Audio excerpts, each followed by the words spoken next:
কুষ্টিয়ায় অভিযান চালিয়ে শীর্ষ সন্ত্রাসী সুব্রত বাইন ও মোল্লা মাসুদকে গ্রেপ্তার করেছে সেনাবাহিনী। যৌথ বাহিনীর অভিযানে জেলা শহরের কালীশঙ্করপুর এলাকার একটি বাড়ি থেকে তাদেরকে গ্রেপ্তার করা হয়। আইনশৃঙ্খলা রক্ষাকারী বাহিনীর বিভিন্ন সূত্র জানিয়েছে, মঙ্গলবার ভোর ৫টার দিকে কালীশঙ্করপুরের সোনার বাংলা মসজিদের পাশের একটি বাড়িতে অভিযান চালায় যৌথ বাহিনী। এ সময় শীর্ষ সন্ত্রাসী সুব্রত বাইন ও মোল্লা মাসুদকে গ্রেপ্তার করা হয়। ঢাকার অপরাধ জগতের আলোচিত নাম সুব্রত বাইন। ৯০-এর দশকে আধিপত্য বিস্তার করে দরপত্র নিয়ন্ত্রণ ও বিভিন্ন স্থানে চাঁদাবাজিতে তার নাম ছিল শীর্ষ সন্ত্রাসীদের তালিকায়। তার বিরুদ্ধে হত্যা, জখমসহ নানা অপরাধের অভিযোগ রয়েছে।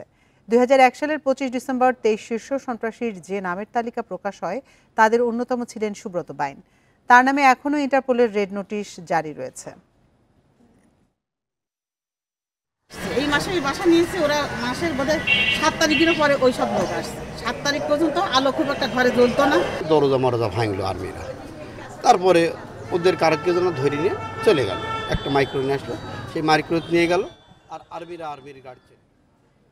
এ নিয়ে বিস্তারিত জানাতে কুষ্টিয়া থেকে আমাদের সাথে যোগ দিচ্ছেন সহকর্মী মিলন উল্লাহ। এই দুইজনকে এখন কোথায় রাখা হয়েছে এবং এর পরবর্তী পদক্ষেপ কি নেওয়া হবে তাদের বিরুদ্ধে? শুধু রিহার্সাল করলেই হবে? ফোন পাইতে ক্যাপটা তো খুলতে হবে। কোকা-কোলার এত বড় অফার, ক্যাপ খুলো, কোড দাও আর উত্তর দিয়ে জিতে নাও ফ্রিজ, টিভি, ফোন আর প্রতি বোতলে নিশ্চিত ক্যাশব্যাক।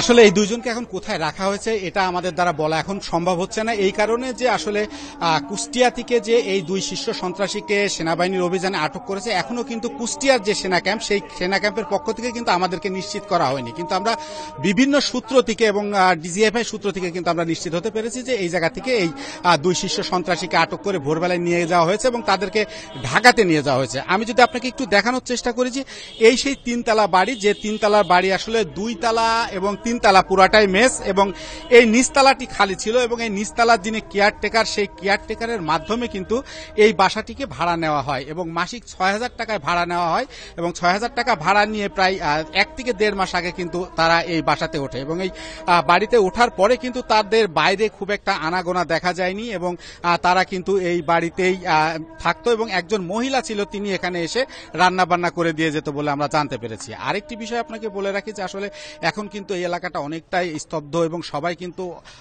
যখন এই সুব্রত বাইনের কথা শুনছে তখনই কিন্তু তারা একটা অবাক হচ্ছেন বা তারা খুব আশ্চর্য হচ্ছেন যে এই রকম মাপের একটি শীর্ষ সন্ত্রাসী যার নামে রেড নোটিশ আছে ইন্টারপোলে, সে এই বাসাতে এইভাবে ছিল, এইটা কিন্তু এখন আলোচনার বিষয়। এখানে আমরা যেটা জানতে পেরেছি যে আসলে খুব ভোরবেলায় কিন্তু এখানে সেনা সদস্যরা এই ম্যাচে এসে অভিযান শুরু করে এবং ম্যাচের যারা ছাত্র ছিল তাদেরকে ৩ তলার একটি রুমে কিন্তু তারা আটকে রাখে এবং সেখানে সেনা সদস্যরা তাদেরকে সুন্দর করে বুঝিয়ে বলে যে এখানে একটি বড় মাপের সন্ত্রাসী আছে এবং সে তাকে ধরার জন্য কিন্তু এই অভিযান পরিচালিত হচ্ছে, যার কারণে কিন্তু তাদেরকে সহযোগিতা করতে বলে এবং পরে অভিযান শেষে প্রায় ৩ ঘন্টা ব্যাপী চলমান এই অভিযান শেষে কিন্তু ২ জন ব্যক্তিকে এখান থেকে গামছা দিয়ে মুখ বেঁধে এবং তাদেরকে কালো রঙের একটি মাইক্রোতে করে তুলে এখান থেকে নিয়ে যায় এবং তারপরেই কিন্তু এখান থেকে তারা ঢাকার উদ্দেশ্যে রওনা দেয়।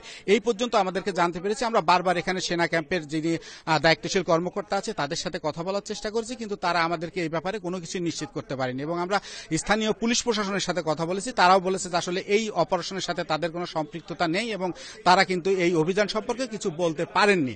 তো আসলে এখন পর্যন্ত তাদের কোথায় রাখা হয়েছে এবং তাদের যে সর্বশেষ পরিস্থিতি এটা আমরা জানতে পারিনি। তবে আমাদের বিশেষ সূত্র বলছে যে আসলে এই যে অভিযান, এই অভিযানটি কিন্তু ঢাকা থেকে সেনাবাহিনীর বিশেষ একটি দল এসে এই অভিযানটি পরিচালনা করে এবং তাদের দুজনকে আটক করে তাদেরকে ঢাকার উদ্দেশ্যে নিয়ে যাওয়া হয়। তো কুষ্টিয়া থেকে সেনা অভিযানের এই ছিল আমার কাছে সর্বশেষ সংবাদ।